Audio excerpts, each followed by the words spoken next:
সূরা আন-নিসা। রহমান রহিম আল্লাহ তাআলার নামে। তোমরা তোমাদের মালিককে ভয় করো, যিনি তোমাদের একটি মাত্র ব্যক্তি সত্তা থেকে সৃষ্টি করেছেন, অতঃপর তিনি তা থেকে তার জুড়ি পয়দা করেছেন। এরপর তিনি তাদের এই আদি জুড়ি থেকে বহু সংখ্যক নরনারী দুনিয়ায় চারিদিকে ছড়িয়ে দিয়েছেন। হে মানুষ, তোমরা ভয় করো আল্লাহ তাআলাকে, যার পবিত্র নামে তোমরা একে অপরের কাছে অধিকার ও পাওনা দাবি করো, এবং সৃষ্টিতত্ত্বের উৎস গর্ভধারিণী মাকে সম্মান করো। অবশ্যই আল্লাহ তাআলা তোমাদের উপর তীক্ষ্ণ দৃষ্টি রেখে চলেছেন। এতিমদের ধন সম্পদ তাদের কাছে দিয়ে দাও। তাদের ভালো জিনিসের সাথে নিজেদের খারাপ জিনিসের বদল করো না। তাদের সম্পদ সমূহ কখনো নিজেদের মালের সাথে মিলিয়ে হজম করে নিও না। এটা আসলেই একটা জঘন্য পাপ। আর যদি তোমাদের এই আশঙ্কা থাকে যে তোমরা এতিম মহিলাদের মাঝে ন্যায় বিচার করতে পারবে না, তাহলে সাধারণ নারীদের মাঝ থেকে তোমাদের যাদের ভালো লাগে তাদের 2 জন, 3 জন কিংবা 4 জনকে বিয়ে করে নাও। কিন্তু যদি তোমাদের এই ভয় হয় যে তোমরা একের অধিক হলে তাদের মাঝে ইনসাফ করতে পারবে না, তাহলে তোমাদের জন্য একজনই যথেষ্ট, কিংবা যে তোমাদের অধিকারভুক্ত তাদেরই যথেষ্ট মনে করে নাও। মনে রেখো, যৌনতার সীমা লঙ্ঘন থেকে বেঁচে থাকার জন্য এটাই হচ্ছে উত্তম ও সহজতর পন্থা। নারীদের তাদের মোহরানার অঙ্ক একান্ত খুশি মনে তাদের মালিকানায় দিয়ে দাও। অতঃপর তারা যদি নিজেদের মনের খুশিতে এর কিছু অংশ তোমাদের ছেড়ে দেয়, তাহলে তোমরা তা খুশি মনে ভোগ করতে পারো। আল্লাহ তাআলা তোমাদের যে সম্পদকে দুনিয়ায় তোমাদের প্রতিষ্ঠা লাভের উপকরণ হিসেবে বানিয়ে দিয়েছেন, তা এই নির্বোধ লোকেদের হাতে ছেড়ে দিও না। অবশ্যই এ থেকে তাদের খাওয়ার ব্যবস্থা করবে, তাদের পোশাক সরবরাহ করবে, সর্বোপরি তাদের সাথে ভালো কথা বলবে। এতিমদের প্রতি লক্ষ্য রাখতে হবে যতক্ষণ না তারা বিয়ের বয়স পর্যন্ত পৌঁছে। অতঃপর যদি তোমরা তাদের মধ্যে সম্পদ পরিচালনার যোগ্যতা অনুভব করতে পারো, তাহলে তাদের ধন সম্পদ তাদের হাতে তুলে দেবে। তাদের এই ধন সম্পদ তাদের বড় হবার আগেই তাড়াহুড়ো করে হজম করে ফেলো না। এতিমদের পৃষ্ঠপোষক যদি সম্পদশালী হয়, তাহলে সে যেন এই বাড়াবাড়ি থেকে বেঁচে থাকে। তবে হ্যাঁ, যদি সে পৃষ্ঠপোষক গরিব হয়, তাহলে সমাজের প্রচলিত নিয়ম অনুযায়ী সে যেন তা থেকে নিজের পারিশ্রমিক গ্রহণ করে। যখন তোমরা তাদের ধন সম্পদ তাদের ফিরিয়ে দেবে, তখন তাদের উপর সাক্ষী রেখো, যদিও হিসাব গ্রহণের জন্য আল্লাহ তাআলাই যথেষ্ট। তাদের পিতামাতা ও আত্মীয় স্বজনদের রেখে যাওয়া ধন সম্পদে পুরুষদের যেমন নির্দিষ্ট অংশ রয়েছে, একইভাবে নারীদের জন্য সে সম্পদে নির্দিষ্ট অংশ রয়েছে, যা তাদের পিতামাতা ও আত্মীয় স্বজনরা রেখে গেছে। পরিমাণ অল্প হোক কিংবা বেশি, উভয়ের জন্য এর অংশ নির্দিষ্ট করে দেয়া হয়েছে। মৃত ব্যক্তির সম্পদ বন্টনের সময় যখন তার আপনজন, এতিম ও মিসকিনরা সেখানে এসে হাজির হয়, তখন তা থেকে তাদেরও কিছু দেবে এবং তাদের সাথে সুন্দরভাবে কথা বলবে। এতিমদের ব্যাপারে মানুষের এটুকু ভয় করা উচিত, যদি তারা নিজেরা মৃত্যুর সময় এমনি দুর্বল সন্তানদের পেছনে রেখে চলে আসত, তাহলে তাদের ব্যাপারে তারা এভাবেই ভীত শঙ্কিত থাকত। অতএব তাদের ব্যাপারে আল্লাহকে ভয় করে চলা এবং এদের সাথে হামেশাই ন্যায় ইনসাফের কথাবার্তা বলা উচিত। যারা অন্যায়ভাবে এতিমদের মাল সম্পদ ভক্ষণ করে, তারা যেন আগুন দিয়ে নিজেদের পেট ভর্তি করে। অচিরেই এই লোকগুলো জাহান্নামের আগুনে জ্বলতে থাকবে। আল্লাহ তাআলা তোমাদের উত্তরাধিকারে সন্তানদের সম্পর্কে এ মর্মে তোমাদের জন্য এ বিধান জারি করেছেন যে এক ছেলের অংশ হবে 2 কন্যা সন্তানের মতো। কিন্তু উত্তরাধিকারী কন্যারা যদি 2-এর বেশি হয়, তাহলে তাদের জন্য থাকবে রেখে যাওয়া সম্পত্তির 2/3, আর সে কন্যা সন্তান যদি একজন হয়, তাহলে তার অংশ হবে পরিত্যক্ত সম্পত্তির অর্ধেক। মৃত ব্যক্তির সন্তান থাকলে তার পিতামাতা প্রত্যেকের জন্য থাকবে সে সম্পদের 6/1 অপরদিকে মৃত ব্যক্তির যদি কোনো সন্তান না থাকে এবং পিতামাতাই যদি হয় তার একমাত্র উত্তরাধিকারী, তাহলে তার মায়ের অংশ হবে 3/1। যদি মৃত ব্যক্তির কোনো ভাই বোন বেঁচে থাকে, তাহলে তার মায়ের অংশ হবে 6/1। মৃত্যুর আগে সে যে ওসিয়ত করে গেছে এবং তার রেখে যাওয়া ঋণ আদায় করে দেওয়ার পরেই কিন্তু এই সব ভাগ বাটোয়ারা করতে হবে। তোমরা জানো না তোমাদের পিতামাতা ও তোমাদের সন্তান সন্ততির মধ্যে কে তোমাদের জন্য উপকারের দিক থেকে বেশি নিকটবর্তী। অতএব এ হচ্ছে আল্লাহর বিধান। অবশ্যই আল্লাহ তাআলা সকল কিছু সম্পর্কে ওয়াকিবহাল এবং তিনি হচ্ছেন বিজ্ঞ পরম কুশলী। তোমাদের স্ত্রীদের রেখে যাওয়া সম্পত্তিতে তোমাদের অংশ হচ্ছে অর্ধেক, যদি তাদের কোনো সন্তানাদি না থাকে। আর যদি তাদের সন্তান থাকে, তাহলে সে সম্পত্তিতে তোমাদের অংশ হবে 4/1 তারা যে ওসিয়ত করে গেছে কিংবা তাদের ঋণ পরিশোধ করার পরেই কিন্তু তোমরা এই অংশ পাবে। তোমাদের স্ত্রীদের জন্য থাকবে তোমাদের রেখে যাওয়া সম্পত্তির 1/4। যদি তোমাদের কোনো সন্তান না থাকে। যদি তোমাদের সন্তান থাকে, তাহলে তারা পাবে রেখে যাওয়া সম্পদের 8/1। মৃত্যুর আগে তোমরা যা ওসিয়ত করে যাবে কিংবা যে ঋণ তোমরা রেখে যাবে তা পরিশোধ করে দেওয়ার পরেই এই অংশ তারা পাবে। যদি কোনো পুরুষ কিংবা নারী এমন হয় যে তার কোনো সন্তান নেই, পিতামাতাও নেই, শুধু আছে তার এক ভাই ও এক বোন, তাহলে তাদের সবার জন্য থাকবে 6/1। ভাই বোন মিলে তারা যদি এর চাইতে বেশি হয়, তবে মৃত ব্যক্তির রেখে যাওয়া সম্পদের 1/3 তারা সবাই সমান অংশীদার হবে। অবশ্য এ সম্পত্তির উপর মৃত ব্যক্তির যা ওসিয়ত করা আছে কিংবা কোনো ঋণ পরিশোধের পরই এ ভাগাভাগি করা যাবে। তবে কখনো উত্তরাধিকারীদের অধিকার পাওয়ার পথে তা যেন ক্ষতিকর হয়ে না দাঁড়ায়, সে কথাও খেয়াল রাখতে হবে। কেননা এ হচ্ছে আল্লাহর নির্দেশ, আর আল্লাহ তাআলা সর্বজ্ঞানী ও পরম ধৈর্যশীল। এগুলো হচ্ছে আল্লাহ তাআলার সীমারেখা। যে ব্যক্তি এর ভেতরে থেকে তাঁর ও তাঁর রসুলের আনুগত্য করবে, আল্লাহ তাআলা তাকে এমন এক জান্নাতে প্রবেশ করাবেন যার তলদেশ দিয়ে ঝর্ণাধারা প্রবাহিত হবে। সেখানে সে অনন্তকাল ধরে অবস্থান করবে। মূলত এ হবে এক মহা সাফল্য। অপরদিকে যে ব্যক্তি আল্লাহ তাআলা ও তাঁর রসুলের নাফরমানি করবে এবং তার নির্ধারিত সীমারেখা লঙ্ঘন করবে, আল্লাহ তাআলা তাকে জ্বলন্ত আগুনে প্রবেশ করাবেন। সেখানে সে অনন্তকাল ধরে থাকবে। এটা হচ্ছে তার জন্য অপমানকর শাস্তি। তোমাদের নারীদের মধ্যে যারা ব্যভিচারের দুষ্কর্ম নিয়ে আসবে, তাদের বিচারের উপর তোমরা নিজেদের মধ্যে থেকে 4 জন সাক্ষী জোগাড় করবে। অতঃপর সে 4 জন লোক যদি ইতিবাচক সাক্ষ্য প্রদান করে, তাহলে সে নারীদের তোমরা ঘরের ভেতর অবরুদ্ধ করে রাখবে, যতদিন না মৃত্যু এসে তাদের সমাপ্তি ঘটিয়ে দেয়, অথবা আল্লাহ তাআলা তাদের জন্য অন্য কোনো ব্যবস্থা না করেন। আর তোমাদের মধ্যে যে 2 জন নরনারী এ ব্যভিচারের কাজ করবে, তাদের 2 জনকেই তোমরা শাস্তি দেবে। হ্যাঁ, তারা যদি তওবা করে এবং নিজেদের সংশোধন করে নেয়, তাহলে তাদের শাস্তি দেয়া থেকে তোমরা সরে দাঁড়াও। অবশ্যই আল্লাহ তাআলা তওবা কবুলকারী এবং পরম দয়ালু। আল্লাহ তাআলার উপর শুধু তাদের তওবাই কবুলযোগ্য হবে যারা ভুলবশত গুনাহের কাজ করে, অতঃপর জানা মাত্রই তারা দ্রুত তা থেকে ফিরে আসে। মূলত এরাই হচ্ছে সেসব লোক যাদের উপর আল্লাহ তাআলা দয়া পরবশ হন, আর আল্লাহ তাআলাই হচ্ছেন সর্ববিষয়ে জ্ঞানী, কুশলী। আর তাদের জন্য তওবা করার কোনো অবকাশ নেই যারা আজীবন শুধু গুনাহের কাজই করে। এভাবেই গুনাহের কাজ করতে করতে একদিন তাদের কারো দুয়ারে যখন মৃত্যু এসে হাজির হয়, তখন সে বলে, হে আল্লাহ, আমি এখন তওবা করলাম। আসলে তাদের জন্য কোনো তওবা নয় যারা কাফের অবস্থায় ইহুল্লাহ সাঙ্গ করল। এরা হচ্ছে সেসব লোক যাদের জন্য আমি কঠিন যন্ত্রণাদায়ক আযাবের ব্যবস্থা করে রেখেছি। হে মানুষ, তোমরা যারা ঈমান এনেছ, তোমাদের জন্য কখনো জোর করে বিধবা নারীদের উত্তরাধিকারের পণ্য বানানো বৈধ নয়। বিয়ের সময় মোহর হিসেবে যা তোমরা তাদের দিয়েছ, তার কোনো অংশ তাদের কাছ থেকে নিয়ে নেওয়ার জন্য তোমরা তাদের অযথা আটক করে রেখো না, যতক্ষণ পর্যন্ত তারা প্রকাশ্য কোনো ব্যভিচারের কাজে লিপ্ত না হয়। তাদের সাথে সৎভাবে জীবন যাপন করো।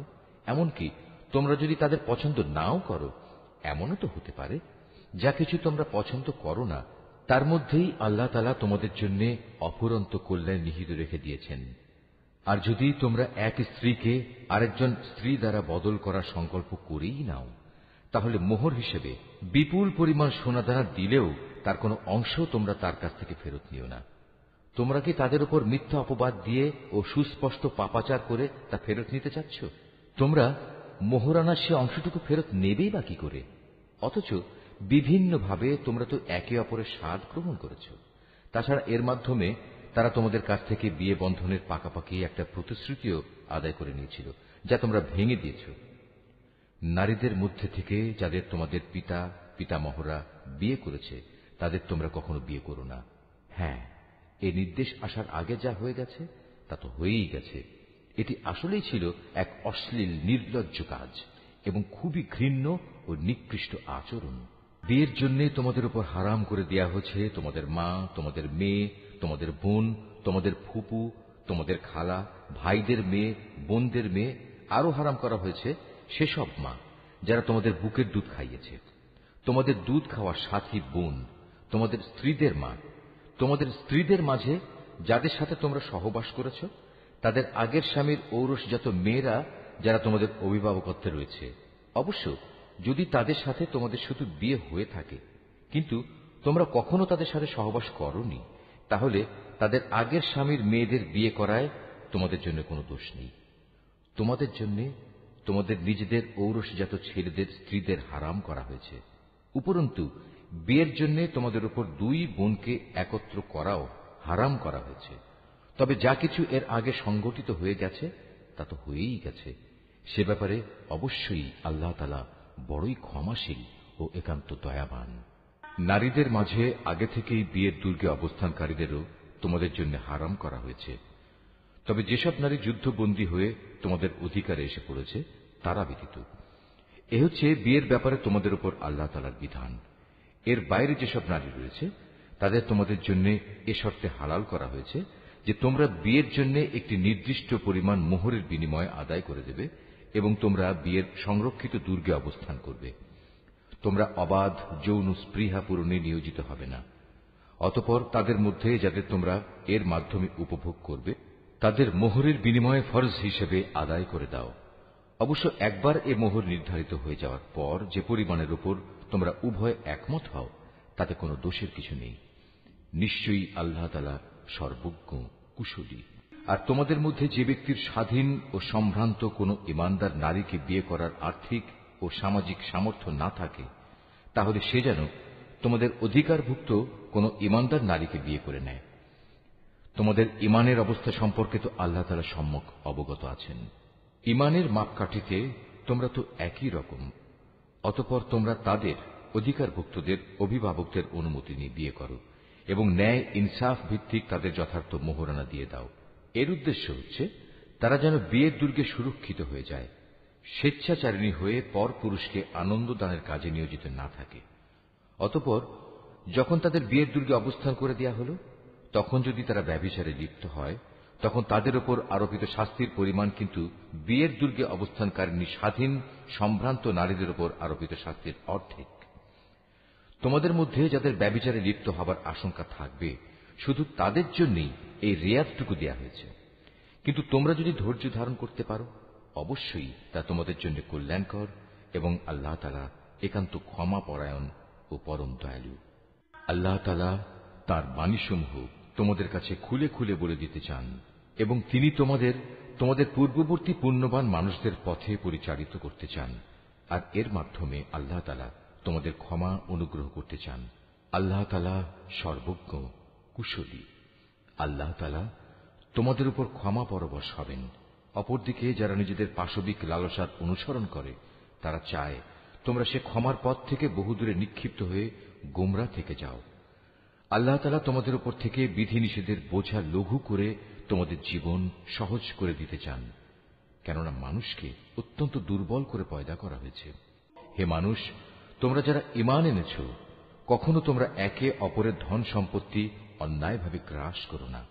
হ্যাঁ, ব্যবসা বাণিজ্য যা করবে তা পারস্পরিক সম্মতির ভিত্তিতেই করবে এবং কখনো স্বার্থের কারণে একে অপরকে হত্যা করো না। অবশ্যই আল্লাহ তাআলা তোমাদের প্রতি মেহেরবান। যে কেউই বাড়াবাড়ি ও জুলুম করতে গিয়ে এই হত্যার কাজ করে অচিরেই আমি তাকে আগুনে পুড়িয়ে দেব।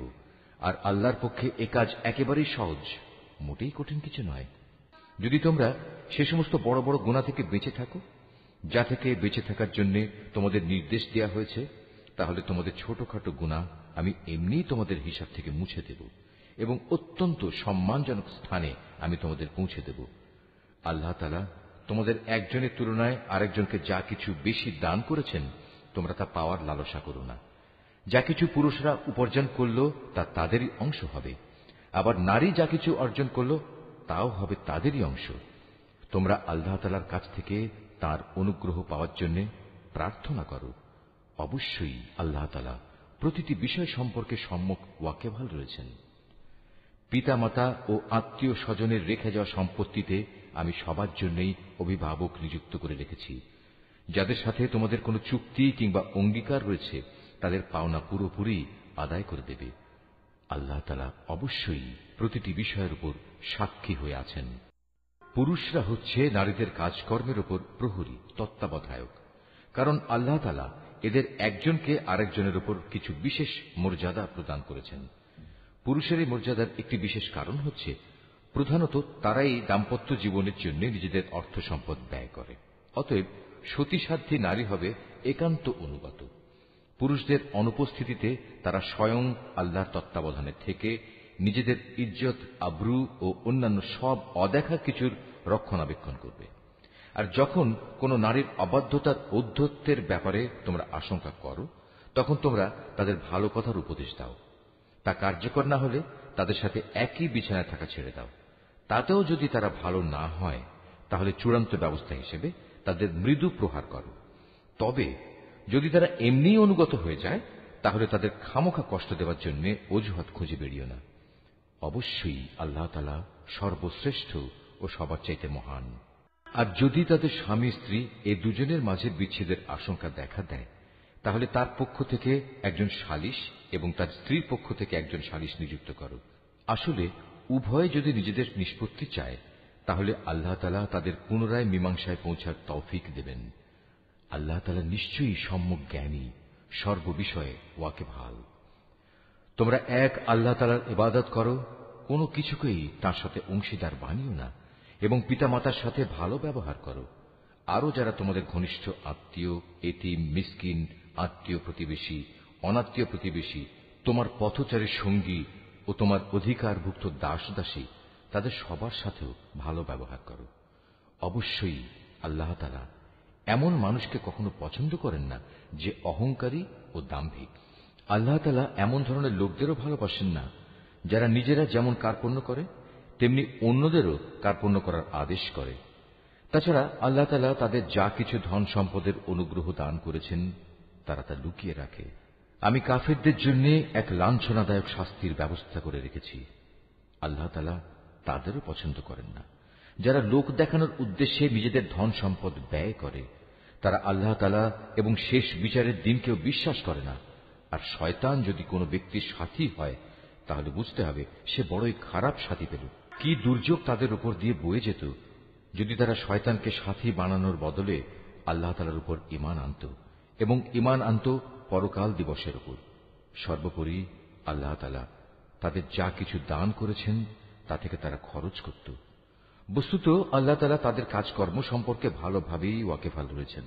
আল্লাহ তাআলা কার উপর এক বিন্দু পরিমাণও জুলুম করেন না, বরং তিনি তো এত দয়ালু যে নেকির কাজ যদি একটি হয় তবে তিনি তার পরিমাণ দ্বিগুণ করে দেন এবং এর সাথে তিনি নিজ থেকেও বড় কিছু পুরস্কার যোগ করেন। সেদিন তাদের অবস্থাটা কেমন হবে যখন আমি প্রত্যেক উম্মতের কাজে সাক্ষী হিসেবে তাদের নবীকে এনে হাজির করব, এবং হে মুহাম্মদ, এদের সবার কাছে সাক্ষী হিসেবে আমি সেদিন তোমাকে নিয়ে আসব। সেদিন যারা আল্লাহ তাআলাকে অস্বীকার করেছে এবং তার রাসূলের বিরুদ্ধাচরণ করেছে, তারা কামনা করবে মাটি যদি তাদের নিজেদের সাথে মিশে একাকার হয়ে যেত। কারণ সেদিন কোনো মানুষ কোনো কথাই মহাবিচারক আল্লাহ তাআলার কাছ থেকে গোপন করতে পারবে না। রুকু ৭। হে ঈমানদাররা, তোমরা কখনো নেশাগ্রস্ত অবস্থায় নামাজের কাছে যেও না, যতক্ষণ পর্যন্ত তোমরা এতটুকু নিশ্চিত না হবে যে তোমরা যা কিছু বলছো তা তোমরা ঠিক ঠিক জানতে বুঝতে পারছ। আবার অপবিত্র অবস্থায়ও নামাজের কাছে যেও না, যতক্ষণ না তোমরা পুরোপুরিভাবে গোসল সেরে নেবে। তবে পথচারী অবস্থায় থাকলে তা ভিন্ন কথা। আর যদি তোমরা অসুস্থ হয়ে পড়ো অথবা প্রবাসে থাকো, কিংবা তোমাদের কেউ যদি পায়খানা থেকে ফিরে আসো, অথবা তোমরা যদি দৈহিক মিলনের সাথে নারী স্পর্শ করো, তাহলে পানি দিয়ে নিজেদের পরিষ্কার করে নেবে। তবে যদি এসব অবস্থায় পানি নাই পাও, তাহলে পবিত্র মাটি দিয়ে তায়াম্মুম করে নেবে, এবং তার পদ্ধতি হচ্ছে তা দিয়ে তোমাদের মুখমণ্ডল ও তোমাদের হাত মাসহ করে নেবে। অবশ্যই আল্লাহ তাআলা গুনাহ মার্জনাকারী, পরম ক্ষমাশীল। হে নবী, তুমি কি তাদের অবস্থা দেখোনি যাদের আসমানী গ্রন্থের সামান্য একটা অংশ দেয়া হয়েছিল, কিন্তু তারা গুমরাহির পথই কিনে নিচ্ছে। তারা তো তোমাদেরও পথভ্রষ্ট করে দিতে চায়। তোমাদের দুশমনদের আল্লাহ তাআলা ভালো করেই জানেন। অভিভাবক হিসেবে যেমন আল্লাহ তাআলা যথেষ্ট, তেমনি সাহায্যকারী হিসেবেও আল্লাহ তাআলাই যথেষ্ট। ইহুদি জাতির মধ্যে কিছু লোক এমন আছে যারা রসুলের কথাগুলো মূল অর্থের স্থান থেকে সরিয়ে বিকৃত করে দেয় এবং তারা বলে, আমরা শুনলাম এবং সাথে সাথে অমান্যও করলাম। আবার বলে, আমাদের কথা শুনুন। আসলে ইসলামী জীবন বিধানে অপবাদ দানের উদ্দেশ্যে নিজেদের জিহ্বাকে কুঞ্চিত করে এরা বলে, হে নবী, আপনি শুনুন। সাথে সাথেই বলে, আপনার শ্রবণ শক্তি রহিত হয়ে যাক। অথচ এসব কথা না বলে তারা যদি বলতো, হে নবী, আমরা আপনার কথা শুনলাম এবং তা মেনে নিলাম এবং আপনি আমাদের কথা শুনুন, আমাদের প্রতি লক্ষ্য করুন, তাহলে এ বিষয়টা তাদের জন্য কতই না ভালো হতো। তাই হতো বরং তাদের জন্য সঙ্গত। কিন্তু সত্য অস্বীকার করার কারণে তাদের উপর আল্লাহ তাআলা অভিশাপ দিয়েছেন। অতঃপর তাদের সামান্য কিছু লোকই মাত্র ঈমান এনে থাকে। হে মানুষেরা, যাদের কিতাব দেয়া হয়েছে, তোমরা সেই গ্রন্থের উপর ঈমান আনো যা আমি মুহাম্মাদের উপর নাজিল করেছি। এ হচ্ছে এমন এক কিতাব যা তোমাদের কাছে মজুদ পূর্ববর্তী কিতাবের সত্যতা স্বীকার করে। ঈমান আনো সে সময় আসার আগে যখন আমি পাপিষ্ঠদের চেহারাসমূহ বিকৃত করে তাকে উল্টো দিকে ঘুরিয়ে দেব, অথবা ইহুদিদের পবিত্র দিন শনিবারের অবমাননাকারীদের প্রতি আমি যেভাবে অভিশাপ নাজিল করেছি, তেমনি কোন বড় বিপর্যয় আসার আগেই ঈমান আনো। আর আল্লাহ তাআলার হুকুম সে তো অবধারিত। নিঃসন্দেহে আল্লাহ তাআলা কখনো সে গুনাহ মাফ করবেন না যেখানে তার সাথে কাউকে শরীক করা হয়। এছাড়া অন্য সব গুনাহ তিনি যাকে ইচ্ছা ক্ষমা করে দেন। যে ব্যক্তি আল্লাহর সাথে কাউকে অংশীদার বানালো, সে সত্যি একটা বড় ধরনের মিথ্যা রচনা করল এবং একটা মহা পাপে নিজেকে জড়ালো। হে নবী, তুমি কি তাদের অবস্থা দেখোনি যারা নিজেদের খুব পবিত্র মনে করে, অথচ আল্লাহ তাআলা যাকে ইচ্ছা তাকেই পবিত্র করেন, এবং যারা অপবিত্র তাদের উপর এক বিন্দু পরিমাণও জুলুম করা হবে না। এদের প্রতি তাকিয়ে দেখো কিভাবে এরা আল্লাহ তাআলা সম্পর্কে মিথ্যা অপবাদ রটিয়ে যাচ্ছে। প্রকাশ্য গুনাহ হিসাবে এটাই তো এদের জন্য যথেষ্ট। তুমি কি তাদের অবস্থা দেখোনি যাদের আল্লাহ তাআলার কিতাবের কিছু অংশ দান করা হয়েছিল? তারা আস্তে আস্তে নানা ধরনের ভিত্তিহীন অমূলক জাদুমন্ত্র জাতীয় জিনিস ও বহুতর মিথ্যা মাবুদের উপর ঈমান আনতে শুরু করল, এবং কাফেরদের সম্পর্কে তারা বলতে লাগল, ঈমানদারদের তুলনায় এরাই তো সঠিক পথের উপর রয়েছে। এরাই হচ্ছে সেই হতভাগ্য মানুষগুলো যাদের উপর আল্লাহ তাআলা অভিসম্পাত করেছেন। আর আল্লাহ তাআলা যার উপর অভিশাপ পাঠান তার জন্য তুমি কোনো সাহায্যকারী পাবে না। অথবা এরা কি মনে করে যে তাদের ভাগে রাজত্ব ও প্রাচুর্য সংক্রান্ত কিছু বরাদ্দ করা আছে? যদি সত্যি সত্যি তেমন কিছু এদের দেয়া হতো, তাহলে এরা তো খেজুর পাতার একটি ঝিল্লিও কাউকে দিতে চাইত না।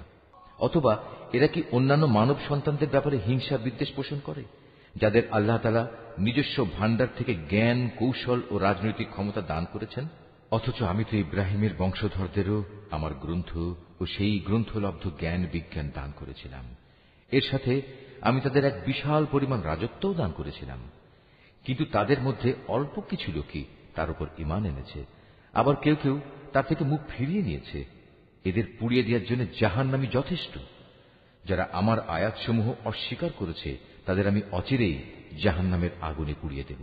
অতঃপর পুড়ে যখন তাদের দেহের চামড়া গলে যাবে, তখন আমি তার বদলে নতুন চামড়া বানিয়ে দেব, যাতে করে তারা আযাব ভোগ করতে পারে। অবশ্যই আল্লাহ তাআলা মহাপরাক্রমশালী, বিজ্ঞ, কুশলী। যারা আমার আয়াতসমূহ বিশ্বাস করেছে এবং ভালো কাজ করেছে, তাদের অচিরেই আমি এমন এক জান্নাতে প্রবেশ করাবো যার পাদদেশ দিয়ে ঝর্ণাধারা প্রবাহিত হবে। সেখানে তারা থাকবে চিরকাল। তাদের জন্য থাকবে পূত পবিত্র সঙ্গী ও সঙ্গিনীরা। সর্বোপরি আমি তাদের এক চিরস্নিগ্ধ ছায়ায় প্রবেশ করিয়ে দেব। হে ঈমানদার ব্যক্তিরা, আল্লাহ তাআলা তোমাদের নির্দেশ দিচ্ছেন, তোমরা আমানতসমূহ তাদের যথার্থ মালিকের কাছে সোপর্দ করে দেবে। আর যখন মানুষের মাঝে কোনো কিছুর ব্যাপারে তোমরা বিচার ফয়সালা করো, তখন তা ন্যায় ও ইনসাফের ভিত্তিতে করবে। আল্লাহ তাআলা তোমাদের যা কিছু উপদেশ দেন তা সত্যিই সুন্দর। আল্লাহ তাআলা সবকিছু দেখেন এবং শোনেন। হে ঈমানদার মানুষেরা, তোমরা আল্লাহর আনুগত্য করো তার রসুলের এবং সেসব লোকদের যারা তোমাদের মাঝে বিশেষভাবে দায়িত্বপ্রাপ্ত। অতঃপর তোমাদের মাঝে যদি কোনো ব্যাপারে মতবিরোধের সৃষ্টি হয়, তাহলে সেই বিষয়টি ফয়সালার জন্য আল্লাহ তাআলা ও তার রসুলের দিকে ফিরিয়ে নিয়ে যাও। যদি তোমরা সত্যিকার অর্থে আল্লাহর উপর এবং শেষ বিচারে দিনের উপর ঈমান এনে থাকো, তাহলে এই পদ্ধতি হবে তোমাদের বিরোধ মীমাংসার সর্বোৎকৃষ্ট উপায়, এবং বিরোধপূর্ণ বিষয়সমূহের ব্যাখ্যার দিক থেকেও এটি হচ্ছে উত্তম পন্থা। হে নবী, তুমি কি তাদের অবস্থা দেখোনি যারা মনে করে তারা সে বিষয়ের উপর ঈমান এনেছে যা তোমার কাছে পাঠানো হয়েছে, এবং সে কিতাবের উপর ঈমান এনেছে যা তোমার আগে নাজিল করা হয়েছে, কিন্তু ফয়সালার সময় আমার কিতাবের বদলে এরা মিথ্যা মাবুদদের কাছ থেকে ফয়সালা পেতে চায়। অথচ এদের নির্দেশ দেওয়া হয়েছিল তারা এসব মিথ্যা মাবুদদের অস্বীকার করবে। আসল কথা হচ্ছে শয়তান এদের সত্য থেকে অনেক দূরে সরিয়ে নিয়ে যেতে চায়। এদের যখন বলা হয় আল্লাহ তাআলা তাঁর রসুলের উপর যা কিছু নাজিল করেছেন তোমরা তার দিকে ফিরে এসো, তখন তুমি এই মুনাফিকদের দেখবে এরা তোমার কাছ থেকে একে একে মুখ ফিরিয়ে দূরে সরে যাচ্ছে।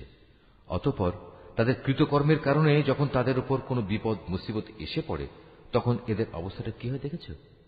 তারা তখন সবাই তোমার কাছে ছুটে আসে এবং আল্লাহর নামের কসম করে তোমাকে বলে, আমরা তো কল্যাণ ও সম্প্রীতি ছাড়া আর কিছুই চাইনি। এদের মনের ভেতর কি অভিসন্ধি লুকিয়ে আছে তা আল্লাহ তাআলা ভালো করে জানেন। তাই তুমি এদের এড়িয়ে চলো। তুমি এদের ভালো উপদেশ দাও এমন সব কথায় যা তাদের অন্তর ছুঁয়ে যায়। তুমি আরো বলো, আমি যখনই কোনো জনপদে কোনো রসুল পাঠিয়েছি তাকে এজন্যই পাঠিয়েছি যে আল্লাহর নির্দেশ অনুযায়ী সেখানে তার শর্তহীন আনুগত্য করা হবে। যখনই তারা নিজেদের উপর কোনো জুলুম করবে তখনই তারা তোমার কাছে ছুটে আসবে এবং নিজেদের কৃতকর্মের জন্য আল্লাহ তাআলার কাছে ক্ষমা প্রার্থনা করবে। আল্লাহর রসুলও তাদের জন্য ক্ষমা চাইবে। এমত অবস্থায় তারা অবশ্যই আল্লাহকে পরম ক্ষমাশীল ও অতীব দয়ালু হিসেবে দেখতে পাবে। না, আমি তোমার মালিকের শপথ করে বলছি, এরা কিছুতেই ঈমানদার হতে পারবে না যতক্ষণ না তারা তাদের যাবতীয় মতবিরোধের ফয়সালায় তোমাকে শর্তহীনভাবে বিচারক মেনে নেবে। অতঃপর তুমি যা ফয়সালা করবে সে ব্যাপারে তাদের মনে আর কোনো দ্বিধাদ্বন্দ্ব থাকবে না, বরং তোমার সিদ্ধান্ত তারা সর্বান্তঃকরণে মেনে নেবে। আমি যদি তাদের উপর এ আদেশ জারি করতাম যে তোমরা নিজেদের জীবন বিসর্জন দাও অথবা তোমরা নিজেদের ভিটে মাটি ছেড়ে অন্যত্র চলে যাও, তাহলে তাদের মধ্যে সামান্য সংখ্যক মানুষই তা করত। যেসব উপদেশ তাদের দেয়া হয়েছে তা যদি তারা মেনে চলত তবে তা তাদের জন্য খুবই কল্যাণকর হতো এবং তাদের মানসিক স্থিরতাও এতে করে মজবুত হতো। তাহলে আমিও আমার পক্ষ থেকে এজন্য তাদের বড় ধরনের পুরস্কার দিতাম। উপরন্তু আমি তাদের সরল পথও দেখিয়ে দিতাম। যারা আল্লাহ তাআলা ও তার রসুলের আনুগত্য করে তারা শেষ বিচারের দিন সেসব পুণ্যবান মানুষদের সাথে থাকবে যাদের উপর আল্লাহ তাআলা প্রচুর নিয়ামত বর্ষণ করেছেন। এরা হচ্ছে নবী রসুল যারা হেদায়েতের সত্যতা স্বীকার করেছে, আল্লাহর পথে জীবন উৎসর্গকারী শহীদ ও অন্যান্য নেককার মানুষ সাথী হিসাবে এরা সত্যি উত্তম। এ হচ্ছে আল্লাহ তাআলার কাছ থেকে অনুগ্রহ। মূলত কোনো কিছু জানার জন্য আল্লাহ তাআলাই যথেষ্ট। হে ঈমানদাররা, শত্রুর মোকাবেলায় তোমরা সর্বদা তোমাদের সতর্কতা গ্রহণ করো। অতঃপর হয় দলে দলে বিভক্ত হবে কিংবা একসঙ্গে শত্রুর মোকাবেলা করো। তোমাদের মধ্যে অবশ্যই এমন মুনাফিক লোক থাকবে যে যুদ্ধের ব্যাপারে গড়িমসি করবে। তোমাদের উপর কোনো বিপদ মুসিবত এলে সে বলবে, আল্লাহ তাআলা সত্যিই আমার উপর বড় অনুগ্রহ করেছেন, কেননা আমি সে সময় তাদের সাথে ছিলাম না। আর যদি তোমাদের উপর আল্লাহ তাআলার পক্ষ থেকে বিজয়ের অনুগ্রহ আসে তখন সে এমনভাবে বলে যেন তার সাথে তোমাদের কোন রকম বন্ধুত্বই ছিল না। সে তখন আরো বলে, কতই না ভালো হতো যদি আমি তাদের সাথে থাকতাম, তাহলে আজ আমিও অনেক বড় সফলতা অর্জন করতে পারতাম। যেসব মানুষ পরকালের বিনিময়ে এ পার্থিব জীবন ও তার সুখ স্বাচ্ছন্দ্য বিক্রি করে দিয়েছে সেসব মানুষের উচিত আল্লাহ তাআলার পথে লড়াই করা, কারণ যে আল্লাহর পথে লড়াই করবে সে এ পথে জীবন বিলিয়ে দেবে কিংবা সে বিজয় লাভ করবে। অচিরেই আমি তাকে এই উভয় অবস্থার জন্যই বিরাট পুরস্কার দেব। তোমাদের একই হয়েছে, তোমরা আল্লাহর পথে সেসব অসহায় নরনারী ও দুস্থ শিশু সন্তানদের বাঁচাবার জন্য লড়াই করো না যারা নির্যাতনে কাতর হয়ে ফরিয়াদ করছে। হে আমাদের মালিক, আমাদের এই জালেমদের জনপদ থেকে বের করে অন্য কোথাও নিয়ে যাও। অতঃপর তুমি আমাদের জন্য তোমার কাছ থেকে একজন অভিভাবক পাঠিয়ে দাও, তোমার কাছ থেকে আমাদের জন্য একজন সাহায্যকারী পাঠাও। যারা আল্লাহ তাআলা ও তার রাসূলের উপর ঈমান এনেছে তারা সর্বদা আল্লাহর পথে যুদ্ধ করে, আর যারা আল্লাহ তাআলাকে অস্বীকার করেছে তারা লড়াই করে মিথ্যা মাবুদদের সপক্ষে। অতএব তোমরা যুদ্ধ করো শয়তান ও তার চেলাচামুন্ডাদের বিরুদ্ধে। তোমরা সাহস হারিও না, কারণ শয়তানের ষড়যন্ত্র খুবই দুর্বল।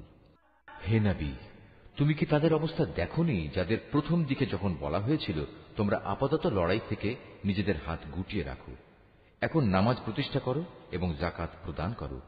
তখন তারা জিহাদের জন্য অস্থির হয়ে পড়েছিল, অথচ যখন পরবর্তী সময়ে তাদের উপর সত্যি সত্যের লড়াইয়ের হুকুম নাজিল করা হলো তখন এদের একদল লোক তো প্রতিপক্ষের মানুষদের এমন ভাবে ভয় করতে শুরু করলো যেমনি ভয় শুধু আল্লাহ তাআলাকেই করা উচিত, ক্ষেত্র বিশেষে তার চাইতেও বেশি। তারা আরো বলতে শুরু করলো, হে আমাদের মালিক, তুমি আমাদের উপর যুদ্ধের এ হুকুম এত তাড়াতাড়ি জারি করতে গেলে কেন? কত ভালো হতো যদি তুমি আমাদের সামান্য কিছুটা অবকাশ দিতে। হে নবী, তুমি বলো, দুনিয়ার এ ভোগ সামগ্রী অত্যন্ত সামান্য। যে ব্যক্তি আল্লাহ তাআলাকে ভয় করে তার জন্য পরকাল অনেক উত্তম, আর সেই পরকালে তোমাদের উপর কণা মাত্র অবিচার করা হবে না। তোমরা যেখানেই থাকো না কেন মৃত্যু এসে তোমাদের নাগাল পাবেই। এমনকি তোমরা যদি কোনো মজবুত দুর্গেও থাকো সেখানেও মৃত্যু এসে হাজির হবে। এদের অবস্থা হচ্ছে, যখন কোনো কল্যাণ তাদের স্পর্শ করে তখন তারা বলে, হ্যাঁ, এ তো আল্লাহর পক্ষ থেকেই এসেছে। অপরদিকে যখন তাদের কোনো ক্ষতি ও অকল্যাণ স্পর্শ করে তখন তারা বলে, এসব তো এসেছে তোমার কাছ থেকে। তুমি তাদের বলে দাও, কল্যাণ অকল্যাণ সব কিছুই তো আসে আল্লাহর পক্ষ থেকে। এই জাতির হয়েছে কি? এরা মনে হয় কথাটি বুঝতেই চায় না। যে কল্যাণই তুমি লাভ করো না কেন মনে রেখো তা আল্লাহর পক্ষ থেকেই আসে, আর যেটুকু অকল্যাণ তোমার উপর আসে তা আসে তোমার নিজের কর্মদোষের কারণে। আমি তোমাকে মানুষদের জন্য রাসূল বানিয়ে পাঠিয়েছি, আর সাক্ষী হিসেবে তো আল্লাহ তাআলাই যথেষ্ট। যে ব্যক্তি রাসূলের আনুগত্য করে সে যেন আল্লাহরই আনুগত্য করে, আর যে ব্যক্তি তার আনুগত্য থেকে মুখ ফিরিয়ে নেয় তাদের উপর মনে রেখো আমি তোমাকে প্রহরী বানিয়ে পাঠাইনি। তারা মুখে মুখে বলে, আমরা তোমার আনুগত্য স্বীকার করি, কিন্তু তারা যখন তোমার কাছ থেকে দূরে সরে যায় তখন তাদের একদল লোক রাতের অন্ধকার সময়ে একত্রিত হয়ে ঠিক তুমি যা বলো তার বিরুদ্ধেই সলা পরামর্শ করে বেড়ায়। তারা রাতের বেলায় যা কিছু করে আল্লাহ তাআলা সেসব কর্মকাণ্ডগুলো ঠিক মতোই লিখে রাখছেন। অতএব তুমি এদের উপেক্ষা করে চলো এবং সর্ববিষয়ে শুধু আল্লাহ তাআলার উপরই ভরসা রাখো। অভিভাবক হিসেবে তো আল্লাহ তাআলাই যথেষ্ট। এরা কি কোরআন ও তার সূত্র নিয়ে চিন্তা গবেষণা করে না? এই গ্রন্থটা যদি আল্লাহ তাআলা ছাড়া অন্য কারো কাছ থেকে আসত তাহলে তাতে অবশ্যই তারা অনেক গরমিল দেখতে পেত। এদের কাছে যখনই নিরাপত্তা কিংবা ভয়ের কোনো খবর আসে তখন সত্য মিথ্যা না জেনেই এরা তা প্রচার করে বেড়ায়। অথচ তারা যদি এ জাতীয় খবর আল্লাহর রাসূল এবং তাদের দায়িত্বপ্রাপ্ত ব্যক্তিকে জানিয়ে দিত তাহলে এমন সব লোকেরা তা জানতে পারত যারা তাদের মধ্যে থেকে সেই খবরের যথার্থতা যাচাই করতে পারত। যদি তোমাদের উপর আল্লাহর অনুগ্রহ না থাকত তাহলে এ প্রচারণার ফলে হাতে গোনা কিছু লোক ছাড়া তোমাদের অধিকাংশ লোকই শয়তানের অনুসারী হয়ে যেত। অতএব হে নবী, তুমি আল্লাহর পথে লড়াই করো, কেননা তোমাকে শুধু তোমার কাজকর্মের জন্যই দায়ী করা হবে এবং তুমি তোমার সাথী মোমেনদের আল্লাহ তাআলার পথে লড়াই করতে উদ্বুদ্ধ করতে থাকো। আল্লাহ তাআলা হয়তো অচিরেই এ কাফেরদের শক্তি চূর্ণ বিচূর্ণ করে দেবেন, কারণ আল্লাহ তাআলা শক্তিতে প্রবলতর, আবার শাস্তি দানেও তিনি কঠোরতর। যদি তার জন্য কোনো ব্যক্তি কোনো ভালো কাজের সুপারিশ করে তাহলে তাতে অবশ্যই তার অংশ থাকবে, আবার যে ব্যক্তি কোনো অন্যায় কাজের ব্যাপারে সুপারিশ করবে তাহলে তার সৃষ্ট অকল্যাণেও তার সমপরিমাণ অংশ থাকবে। আল্লাহ তাআলাই তোমাদের সব ধরনের কাজের একক নিয়ন্ত্রণকারী। যখন তোমাদের সালাম দ্বারা অভিবাদন জানানো হয় তখন তোমরা তার চাইতেও উত্তম পন্থায় তার জবাব দাও। উত্তম ভাবে না হলেও কমপক্ষে যতটুকু সে দিয়েছে ততটুকুই ফেরত দাও। অবশ্যই আল্লাহ তাআলা সব কিছুর পুঙ্খানুপুঙ্খ হিসাব রাখেন। আল্লাহ তাআলা এক মহান সত্তা, তিনি ছাড়া দ্বিতীয় কোনো মাবুদ নেই। অবশ্যই তিনি তোমাদের কিয়ামতের দিন এক জায়গায় জড়ো করবেন। সেদিনের ব্যাপারে কোনো রকম সন্দেহ নেই। আর এমন কে আছে যে আল্লাহ তাআলার চাইতে বেশি সত্য কথা বলতে পারে? এ কি হলো তোমাদের? তোমরা মুনাফিকদের ব্যাপারে দুদলে বিভক্ত হয়ে গেলে, বিশেষ করে যখন স্বয়ং আল্লাহ তাআলাই তাদের কৃতকর্মের জন্য তাদের উপর অভিশাপ নাজিল করেছেন। আল্লাহ তাআলা যাদের পথভ্রষ্ট করে দিয়েছেন, তোমরা কি তাদের সঠিক পথে আনতে চাও? বস্তুত আল্লাহ তাআলা যাকে পথভ্রষ্ট করেন তার জন্য তুমি কোনো পথে খুঁজে পাবে না। তারা তো এটাই কামনা করে যে তারা যেভাবে কুফরি করেছে তোমরাও তেমনি কুফরি করো, তাহলে তোমরা উভয়ে একই রকম হয়ে যেতে পারো। কাজেই তুমি তাদের মধ্যে থেকে কাউকেও নিজের বন্ধুরূপে গ্রহণ করো না, যতক্ষণ না তারা আল্লাহ তাআলার পথে নিজেদের ভিটে মাটি ছেড়ে ঈমানের প্রমাণ না দেবে। আর যদি তারা হিজরতের এ কাজটি না করে, তাহলে তোমরা তাদের যেখানেই পাবে গ্রেফতার করবে এবং যুদ্ধরত শত্রুদের সহযোগিতা করার জন্য তাদের হত্যা করবে। আর কোনো অবস্থায় তাদের মধ্যে থেকে কাউকে তোমরা বন্ধু ও সাহায্যকারী হিসেবে গ্রহণ করো না। অবশ্য তাদের কথা আলাদা, যারা তোমাদের সাথে চুক্তিবদ্ধ কোনো একটি সম্প্রদায়ের সাথে এসে মিলিত হবে। আবার তাদের ব্যাপারও নয়, যারা তোমাদের সামনে এমন মানসিক অবস্থা নিয়ে আসে যে মূলত তাদের অন্তর তোমাদের সাথে যেমনি লড়াই করতে বাধা দেয়, তেমনি নিজেদের জাতির বিরুদ্ধেও তাদের লড়াই করতে বাধা দেয়। অপরদিকে আল্লাহ তাআলা যদি চাইতেন, তিনি তোমাদের উপর এদের ক্ষমতাবান করে দিতে পারতেন। তেমন অবস্থায় তারা অবশ্যই তোমাদের সাথে লড়াই করত। অতএব এরা যদি তোমাদের কাছ থেকে আলাদা হয়ে যায়, ময়দানের লড়াই থেকে বিরত থাকে এবং তোমাদের কাছে শান্তি ও সন্ধির প্রস্তাব পাঠায়, তাহলে তাদের বিরুদ্ধে অভিযানের কোনো পন্থাই আল্লাহ তাআলা তোমাদের জন্য উন্মুক্ত রাখেননি। এই মুনাফিকদের মাঝে তোমরা এমন আরেক দল পাবে, যারা তোমাদের দিক থেকে যেমন শান্তি ও নিরাপত্তা পেতে চায়, তেমনি তারা তাদের নিজেদের জাতির কাছ থেকেও নিরাপত্তা ও নিশ্চয়তা পেতে চায়। কিন্তু এদের যখনই কোনো বিপর্যয় সৃষ্টির কাজের দিকে ডাক দেয়া হবে, তখন সাথে সাথেই এরা তোমাদের বিরুদ্ধে ঝাঁপিয়ে পড়বে। এরা যদি সত্যিই তোমাদের সাথে যুদ্ধ করা থেকে সরে না দাঁড়ায় এবং কোনো শান্তি ও সন্ধি প্রস্তাব তোমাদের কাছে পেশ না করে এবং নিজেদের অস্ত্র সংবরণ না করে, তাহলে তাদের তোমরা যেখানেই পাবে গ্রেফতার করবে এবং চরম বিদ্রোহের জন্য তাদের তোমরা হত্যা করবে। মূলত এরাই হচ্ছে সেসব লোক যাদের উপর আমি তোমাদের সুস্পষ্ট ক্ষমতা দান করেছি। এটা কোনো ইমানদার ব্যক্তির কাজ নয় যে সে আরেকজন ইমানদার ব্যক্তিকে হত্যা করবে। অবশ্য ভুলবশত করে ফেললে তা সম্পূর্ণ ভিন্ন কথা। যদি কোনো ইমানদার ব্যক্তি আরেকজন ইমানদার ব্যক্তিকে ভুল করে হত্যা করে, তাহলে তার বিনিময় হচ্ছে সে একজন দাস মুক্ত করে দেবে এবং তার সাথে নিহত ব্যক্তির পরিবার পরিজনকে তার রক্তের ন্যায়সঙ্গত মূল্য পরিশোধ করে দেবে। তবে নিহত ব্যক্তির পরিবারের লোকেরা যদি রক্তমূল্য মাফ করে দেয়, তবে তা স্বতন্ত্র কথা। এই নিহত ইমানদার ব্যক্তি যদি এমন কোন জাতির বা গোত্রের লোক হয় যারা তোমাদের শত্রু, তাহলে তার বিনিময় হবে শুধু একজন মোমেন দাসের মুক্তি।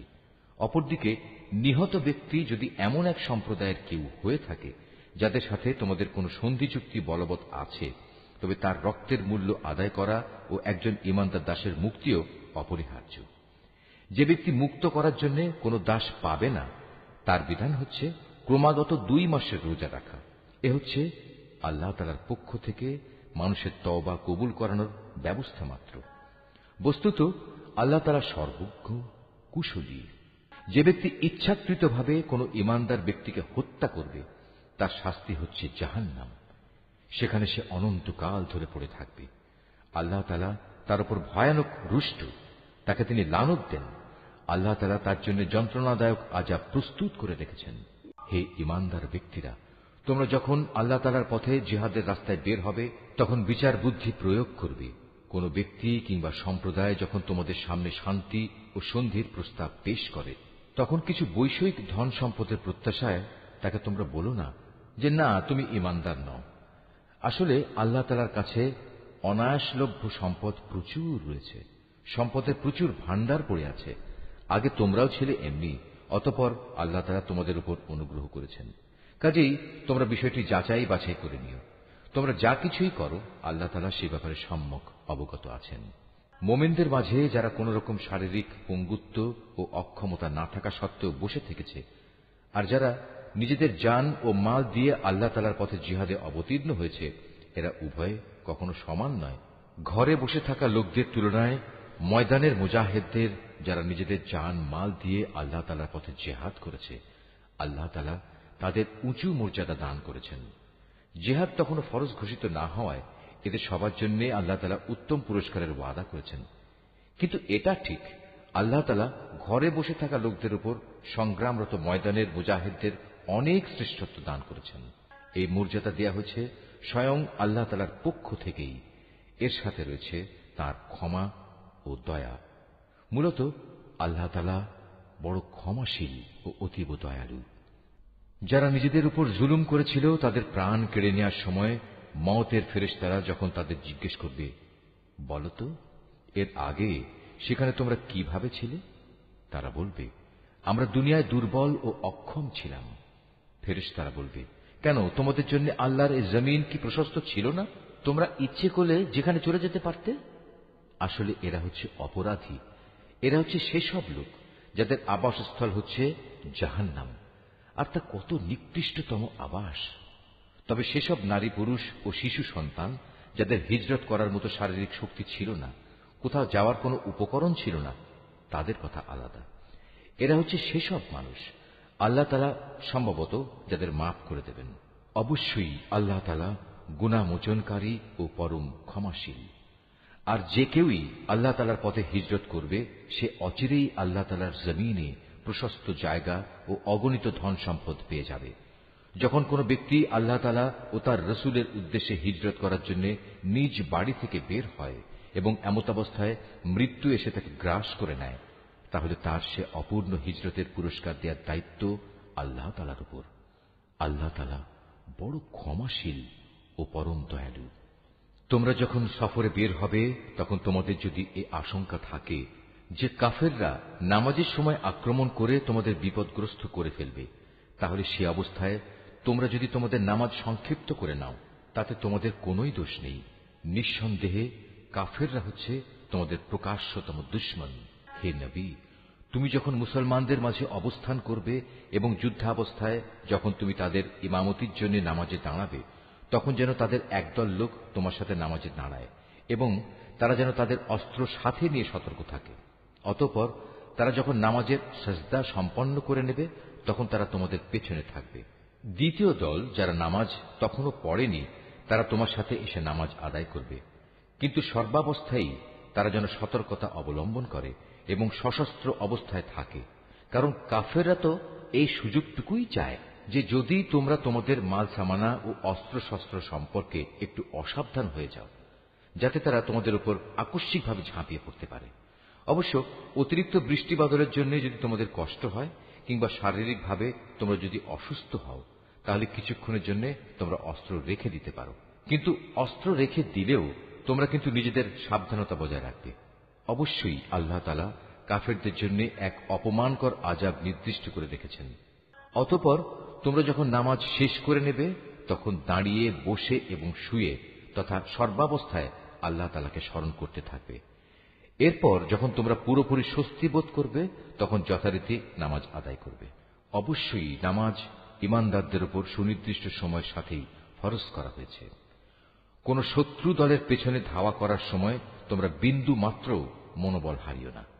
তোমরা যদি কষ্ট পেয়ে থাকো তাহলে জেনে রেখো তারাও তো তোমাদের মতো কষ্ট পাচ্ছে। কিন্তু তোমরা আল্লাহ তাআলার কাছ থেকে যে জান্নাত আশা করো তারা তো তা করে না। নিশ্চয়ই আল্লাহ তাআলা সর্বজ্ঞ, কুশলী। অবশ্যই আমি সত্য দ্বীনের সাথে তোমার উপর এই গ্রন্থ নাজিল করেছি, যাতে করে আল্লাহ তাআলা তোমাকে যা জ্ঞানের আলো দেখিয়েছেন তার আলোকে তুমি মানুষদের বিচার মীমাংসা করতে পারো। তবে বিচার ফয়সালার সময় তুমি কখনো বিশ্বাসঘাতকদের পক্ষে তর্ক করো না। তুমি আল্লাহ তাআলার কাছে ক্ষমা প্রার্থনা করো। অবশ্যই আল্লাহ তাআলা বড় ক্ষমাশীল ও পরম দয়ালু। যারা নিজেদের সাথে বিশ্বাসঘাতকতা করে তুমি কখনো এমন সব লোকের পক্ষে কথা বলো না, কেননা আল্লাহ তাআলা এই পাপিষ্ঠ বিশ্বাসঘাতকদের কখনো পছন্দ করেন না। এরা মানুষদের কাছ থেকে নিজেদের কর্ম লুকিয়ে রাখতে চায়, কিন্তু আল্লাহ তাআলার কাছ থেকে তারা কিছুই লুকোতে পারবে না।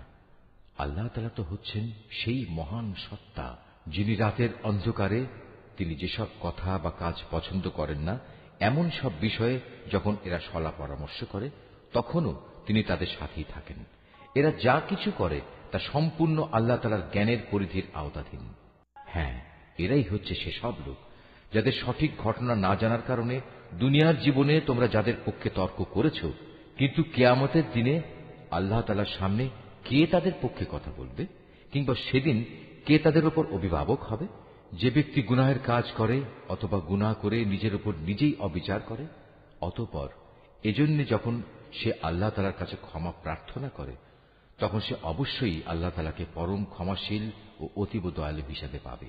যে ব্যক্তি কোনো গুনাহের কাজ করল, সে কিন্তু এর দ্বারা নিজেই নিজের ক্ষতি সাধন করল। আল্লাহ তাআলা সবকিছুই জানেন, তিনি কুশলী।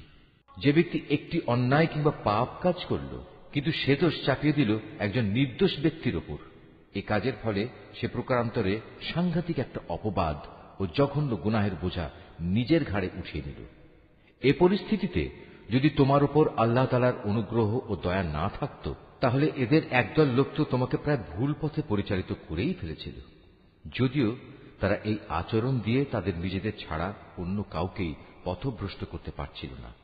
অবশ্য তাদের এই প্রতারণামূলক কাজ দ্বারা তারা তোমার কোনোই ক্ষতি সাধন করতে সক্ষম হতো না, কারণ আল্লাহ তাআলা তাঁর গ্রন্থ ও সে গ্রন্থলব্ধ কলাকৌশল তোমার উপর নাযিল করেছেন, এবং তিনি তোমাকে এমন সব কিছুর জ্ঞান শিক্ষা দিয়েছেন যা আগে তোমার জানা ছিল না। তোমার উপর আল্লাহ তাআলার অনুগ্রহ ছিল অনেক বড়। এদের অধিকাংশ গোপন সলা পরামর্শের ভেতরই কোনো কল্যাণ নিহিত নেই। তবে যদি কেউ এর দ্বারা কাউকে কোনো দান খয়রাত, সৎ কাজ ও অন্য মানুষের মাঝে শান্তি ও সম্প্রীতি স্থাপনের আদেশ দেয়, তা ভিন্ন কথা। আর আল্লাহ তাআলার সন্তুষ্টি অর্জনের লক্ষ্যে যদি কেউ এসব কাজ করে, তাহলে অতি শীঘ্রই আমি তাকে মহাপুরস্কার দেব। আবার যে ব্যক্তি তার কাছে প্রকৃত সত্য স্পষ্ট হয়ে যাওয়ার পর রসুলের বিরুদ্ধে আচরণ করবে এবং ইমানদারদের পথ ছেড়ে বেঈমান লোকদের নিয়ম নীতির অনুসরণ করবে, তাকে আমি সেদিকেই পরিচালিত করব যেদিকে সে চলতে চেয়েছে। এর শাস্তি হিসেবে তাকে আমি জাহান্নামের আগুনে পুড়িয়ে দেব, আর তা কত নিকৃষ্ট আবাসস্থল। আল্লাহ তাআলা এ বিষয়টি ক্ষমা করবেন না যে তার সাথে কোন রকম শরীক করা হবে। এছাড়া অন্য সকল গুনাহ তিনি যাকে ইচ্ছা করেন তাকে ক্ষমা করে দিতে পারেন। তাই যে ব্যক্তি আল্লাহ তাআলার সাথে কাউকে শরীক করল, সে মূলত চরমভাবে গোমরাহ হয়ে গেল। আল্লাহকে ছাড়া এর আর কাকে ডাকে? ডাকে নিকৃষ্ট দেবীকে কিংবা কোনো বিদ্রোহী শয়তানকে। তার উপর আল্লাহ তাআলা অভিশাপ বর্ষণ করেছেন, কারণ সে আল্লাহকে চ্যালেঞ্জ দিয়ে বলেছিল, আমি তোমার বান্দাদের এক অংশকে নিজের দলে শামিল করেই ছাড়ব। সে আরো বলেছিল, আমি অবশ্যই তোমার বান্দাদের গোমরাহ করে দেব, আমি অবশ্যই তাদের হৃদয়ে নানা প্রকারের মিথ্যা কামনা বাসনা জাগিয়ে তুলব, এবং আমি তাদের নির্দেশ দেব যেন তারা কুসংস্কারে লিপ্ত হয়ে জন্তু জানোয়ারের কান ছিদ্র করে দেয়।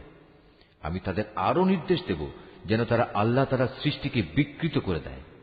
মূলত যে কোনো ব্যক্তি আল্লাহ তাআলার বদলে শয়তানকে নিজের পৃষ্ঠপোষক বানিয়ে নেবে, সে এক সুস্পষ্ট ক্ষতি ও লোকসানের সম্মুখীন হবে। সে অভিশপ্ত শয়তান তাদের নানা প্রতিশ্রুতি দেয়, তাদের সামনে মিথ্যা বাসনার মায়াজাল সৃষ্টি করে, আর শয়তান যা প্রতিশ্রুতি দেয় তা হচ্ছে প্রতারণা মাত্র। এরাই হচ্ছে সেসব হতভাগ্য ব্যক্তি যাদের আবাসস্থল হচ্ছে জাহান্নাম, যার আযাব থেকে মুক্তির কোনো পন্থাই তারা খুঁজে পাবে না।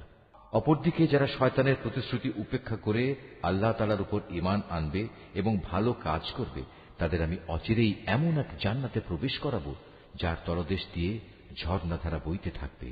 তারা সেখানে অনন্তকাল ধরে অবস্থান করবে।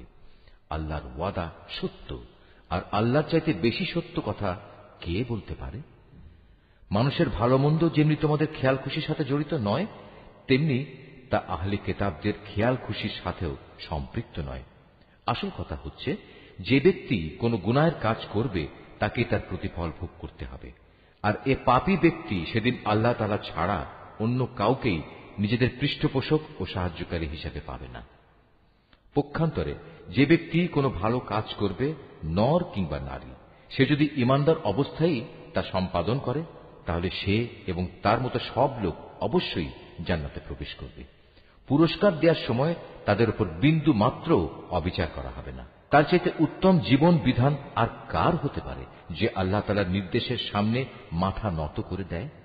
মূলত সেই হচ্ছে নিষ্ঠাবান ব্যক্তি।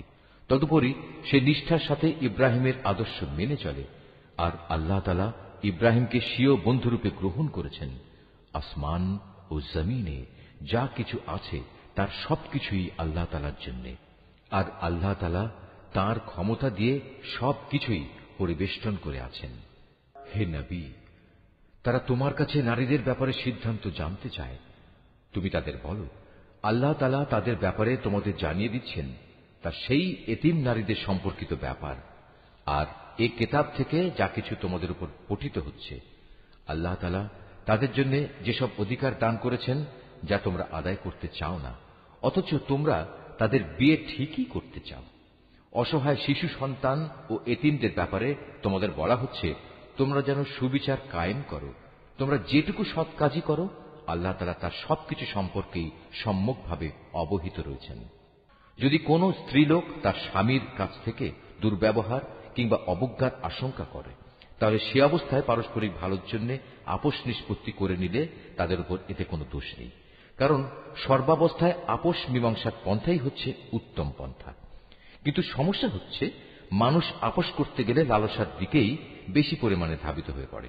কিন্তু তোমরা যদি সততার পন্থা অবলম্বন করো এবং শয়তানের কাছ থেকে নিজেকে রক্ষা করো, তাহলে সেটাই তোমাদের জন্য ভালো, কারণ আল্লাহ তাআলা তোমাদের সব কর্মকাণ্ড অবলোকন করে থাকেন। তোমরা কখনো একাধিক স্ত্রীদের মাঝে ইনসাফ করতে পারবে না, যদিও মনে প্রাণে তোমরা তা চাইবে। তাই তাদের একজনের দিকে তুমি এমন ভাবে ঝুঁকে পড়ো না যে দেখে মনে হবে আরেকজনকে ঝুলন্ত অবস্থায় রেখে দিয়েছ। তোমরা যদি সংশোধনের চেষ্টা করো এবং আল্লাহ তাআলাকে ভয় করো, তাহলে তুমি দেখবে আল্লাহ তাআলা অতি ক্ষমাশীল ও পরম দয়ালু। অতঃপর যদি সত্যি সত্যি তারা একে অপরের কাছ থেকে বিচ্ছিন্ন হয়ে যায়, তাহলে আল্লাহ তাআলা তার ভান্ডার থেকে দান করে তাদের সবাইকে পারস্পরিক মুখাপেক্ষিতা থেকে রেহাই দেবেন। আল্লাহ তাআলা নিঃসন্দেহে প্রাচুর্যময় ও প্রশংসাভাজন। আসমান জমিনে যা কিছু আছে সবই আল্লাহ তাআলার জন্য। তোমাদের আগেও যাদের কাছে কিতাব নাজিল করা হয়েছিল, তাদের আমি এ নির্দেশ দিয়েছিলাম যেন তারা আল্লাহ তাআলাকে ভয় করে। আমি তোমাদেরও নির্দেশ দিচ্ছি। আর যদি তোমরা আল্লাহকে অস্বীকার করো, তাহলে জেনে রেখো আকাশ পাতালে যা কিছু আছে সবকিছুই তো আল্লাহ তাআলার জন্য। আল্লাহ তাআলা বেনিয়াজ, সব প্রশংসা তাঁরই প্রাপ্য। অবশ্যই আসমান জমিনের সব কয়টি জিনিসের মালিকানা তাঁর। যাবতীয় কর্ম সম্পাদনে আল্লাহ তাআলাই যথেষ্ট। হে মানুষ, তিনি চাইলে যে কোনো সময় জমিনের কর্তৃত্ব থেকে তোমাদের অপসারণ করে অন্য কোনো সম্প্রদায়কে এনে বসিয়ে দিতে পারেন। এ কাজে তিনি অবশ্যই ক্ষমতাবান। তোমাদের মধ্যে যে ব্যক্তি এ দুনিয়াতেই তার পুরস্কার পেতে চায়, তার জেনে রাখা উচিত আল্লাহ তাআলার কাছে তো ইহকাল পরকাল এ উভয় কালের পুরস্কারই রয়েছে। আল্লাহ তাআলা তো সবকিছু শোনেন এবং সবকিছুই দেখেন। হে ঈমানদাররা, তোমরা সর্বদাই ইনসাফের উপর দৃঢ়ভাবে প্রতিষ্ঠিত থেকো এবং আল্লাহ তাআলার জন্য সত্যের সাক্ষী হিসেবে নিজেকে পেশ করো। যদি এ কাজটি তোমরা নিজের পিতামাতার কিংবা নিজের আত্মীয় স্বজনের উপরেও আসে, তবুও তা তোমরা মনে রাখবে। সে ব্যক্তি ধনী হোক কিংবা গরিব, এটা কখনো দেখবে না, কেননা তাদের উভয়ের চাইতে আল্লাহ তাআলার অধিকার অনেক বেশি। অতএব তুমি কখনো ন্যায় বিচার করতে নিজের খেয়াল খুশির অনুসরণ করো না। যদি তোমরা পেঁচানো কথা বলো কিংবা সাক্ষ্য দেয়া থেকে বিরত থাকো, তাহলে জেনে রাখবে তোমরা যা কিছুই করো না কেন, আল্লাহ তাআলা তার যথার্থ খবর রাখেন। হে ঈমানদার ব্যক্তিরা, তোমরা ঈমান আনো আল্লাহর উপর, তার রসুলের উপর, সে কিতাবের উপর যা আল্লাহ তাআলা তার রসুলের উপর নাজিল করেছেন, এবং সেসব কিতাবের উপর যা ইতিপূর্বে তিনি নাজিল করেছেন। আর যে ব্যক্তি আল্লাহ তাআলাকে অস্বীকার করল তার ফেরেশতাদের, তার পাঠানো কিতাবসমূহ, তার নবী রসুলদের ও পরকাল দিবসকে, বুঝতে হবে সে ভীষণভাবে পথভ্রষ্ট হয়ে গেছে। যারা একবার ঈমান আনলো আবার কুফরি করল, কিছুদিন পর আবার ঈমান আনলো, এরপর সুযোগ বুঝে আবার কাফের হয়ে গেল, এরপর কুফরির পরিমাণ তারা দিনে দিনে বাড়িয়ে দিল। ঈমান নিয়ে তামাশা করার এ লোকদের আল্লাহ তাআলা কখনো ক্ষমা করবেন না, না কখনো তিনি এ ব্যক্তিদের সঠিক পথ দেখাবেন। হে নবী, মুনাফিক ব্যক্তিদের তুমি সুসংবাদ দাও যে তাদের জন্য ভয়াবহ আযাব রয়েছে, যারা দুনিয়ার ফায়দার জন্য ঈমানদারদের বদলে কাফেরদের বন্ধু হিসেবে গ্রহণ করেছে। তারা কি এর দ্বারা এদের কাছ থেকে কোন রকম মান সম্মানের প্রত্যাশা করে? অথচ সবটুকু মান সম্মান তো আল্লাহ তাআলার জন্যই নির্দিষ্ট। আল্লাহ তাআলা ইতিপূর্বেও এ কিতাবের মাধ্যমে তোমাদের উপর আদেশ নাজিল করেছিলেন যে তোমরা যখন দেখবে কাফেরদের কোনো বৈঠকে আল্লাহ তাআলা নাজিল করা কোনো আয়াত অস্বীকার করা হচ্ছে এবং তার সাথে ঠাট্টা বিদ্রূপ করা হচ্ছে, তখন তোমরা তাদের সাথে এ ধরনের মজলিসে বসো না, যতক্ষণ না তারা অন্য কোনো আলোচনায় লিপ্ত হয়। এমনটি করলে অবশ্যই তোমরা তো তাদের মতো হয়ে গেলে। জেনে রেখো, আল্লাহ তাআলা অবশ্যই সব কাফের ও মুনাফিকদের জাহান্নামে একত্রিত করে ছাড়বেন। যারা সবসময় তোমাদের শুভ দিনের প্রতীক্ষায় থাকে, যদি আল্লাহ তাআলার অনুগ্রহে তোমাদের বিজয় আসে, তখন এরা কাছে এসে বলবে, কেন আমরা কি এই যুদ্ধে তোমাদের পক্ষে ছিলাম না? আবার যদি কখনো কাফেরদের ভাগে বিজয়ের অংশ লেখা হয়, তাহলে এরা সেখানে গিয়ে বলবে, আমরা কি তোমাদের মুসলমানদের কাছ থেকে রক্ষা করিনি?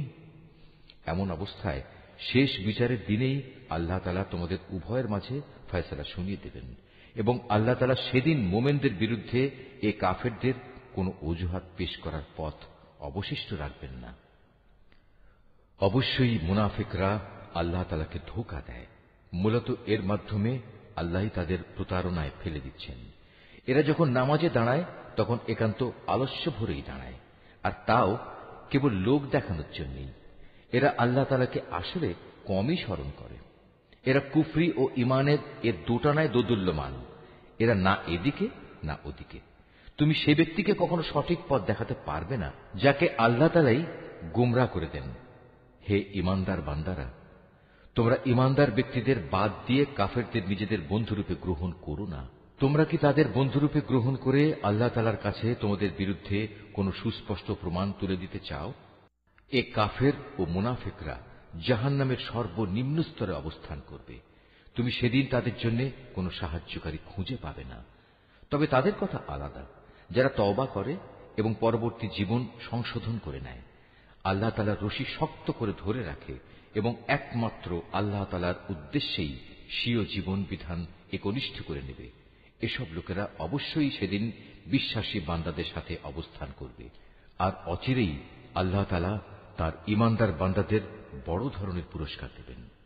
তোমরাই বলো, আল্লাহ তাআলা কি খামোখা তোমাদের শাস্তি দেবেন যদি তোমরা তার প্রতি কৃতজ্ঞতা আদায় করো এবং তার উপর ঈমান আনো? বস্তুত আল্লাহ তাআলা হচ্ছেন সর্বোচ্চ পুরস্কার দাতা, সম্যক ওয়াকিবহাল। আল্লাহ তাআলা প্রকাশ্যভাবে মন্দ কথা বলা কখনো পছন্দ করেন না। তবে যে ব্যক্তির উপর অবিচার করা হয়েছে তার কথা আলাদা। আল্লাহ তাআলা ভালোভাবে শোনেন এবং জানেন। ভালো কাজ তোমরা প্রকাশ্যে করো কিংবা তা গোপনে করো, অথবা কোনো মন্দ কাজের জন্য যদি তোমরা ক্ষমা করে দাও, তাহলে তোমরাও দেখতে পাবে আল্লাহ তাআলা অতি ক্ষমাশীল ও প্রবল শক্তিমান। যারা আল্লাহ তাআলা ও তার রসুলদের অবিশ্বাস করে এবং আল্লাহ তাআলা ও রসুলদের মাঝে এই বলে একটা পার্থক্য করতে চায় যে আমরা রসুলদের কয়েকজনকে স্বীকার করি আবার কয়েকজনকে অস্বীকার করি, এর দ্বারা আসলে এরা নিজেদের জন্য একটা মাঝামাঝি রাস্তা বের করে নিতে চায়। এরাই হচ্ছে সত্যিকারের কাফের। আর আমি এ কাফেরদের জন্যই নির্দিষ্ট করে রেখেছি এক চরম লাঞ্ছনাদায়ক শাস্তি। অপরদিকে যারা আল্লাহ তাআলা ও তার রসুলের উপর ঈমান আনে এবং তার পাঠানো নবী রসুলদের একজনের সাথে আরেকজনের কোন রকম পার্থক্য করে না, এরাই হচ্ছে সেসব লোক যাদের তিনি অচিরেই অনেক পুরস্কার দান করবেন। প্রকৃতপক্ষে আল্লাহ তাআলা অত্যন্ত ক্ষমাশীল ও মহাদয়ালু। আহলে কেতাবের লোকেরা তোমার কাছে চায় তুমি যেন আসমান থেকে তাদের জন্য কোনো কেতাব নাজিল করো। এরা তো মুসার কাছে এর চাইতেও বড় রকমের দাবি পেশ করেছিল। তখন তারা বলেছিল, হে মুসা, তুমি স্বয়ং আল্লাহ তাআলাকেই আমাদের প্রকাশ্যভাবে দেখিয়ে দাও। অতঃপর তাদের এই বাড়াবাড়ির জন্য তাদের উপর প্রচন্ড বজ্রপাত এসে নিপতিত হয়েছে এবং এ সম্পর্কিত সুস্পষ্ট প্রমাণসমূহ তাদের কাছে আসার পরেও তারা গোবাছুরকে উপাস্য হিসেবে গ্রহণ করেছে। অতঃপর আমি তাদের এ অপরাধ ক্ষমা করে দিলাম এবং আমি মুসাকে স্পষ্ট প্রমাণসহ কেতাব দান করলাম। এদের ওপর তুর পাহাড়কে উঠিয়ে উঁচু করে ধরে আমি এদের কাছ থেকে আনুগত্যের প্রতিশ্রুতি আদায় করেছিলাম। আমি তাদের বলেছিলাম, নগরের দ্বার প্রান্ত দিয়ে ভেতরে প্রবেশ করার সময় তোমরা একান্ত অনুগত হয়ে ঢুকবে। আমি তাদের আরো বলেছিলাম, তোমরা শনিবারে মাছ ধরে আমার বিধানের সীমা লঙ্ঘন করো না। এ ব্যাপারে আমি তাদের কাছ থেকে শক্ত প্রতিশ্রুতি আদায় করে নিয়েছিলাম। অতঃপর তাদের পক্ষ থেকে এই প্রতিশ্রুতি ভঙ্গ করা, আল্লাহর আয়াতসমূহকে তাদের অস্বীকার করা এবং অন্যায়ভাবে আল্লাহ তাআলার নবীদের তাদের হত্যা করা, তদুপরি তাদের একথা বলা আমাদের হৃদয়ে বাতিল চিন্তাধারায় আচ্ছাদিত হয়ে আছে। প্রকৃতপক্ষে তাদের ক্রমাগত অস্বীকার করার কারণে আল্লাহ তাআলা স্বয়ং তাদের দিলের উপর মোহর মেরে দিয়েছেন। তাই এদের কম সংখ্যক লোকই ঈমান আনে। যেহেতু এরা আল্লাহকে অস্বীকার করতেই থাকল, এরা পুণ্যবতী মারিয়ামের উপরও জঘন্য অপবাদ আনল। তাদের এই মিথ্যা উক্তি যে আমরা অবশ্যই মারিয়ামের পুত্র ঈসাকে হত্যা করেছি, যিনি ছিলেন আল্লাহর রসূল, যদিও আসল ঘটনা হচ্ছে তারা কখনোই তাকে হত্যা করেনি, তারা তাকে শূলবিদ্ধও করেনি।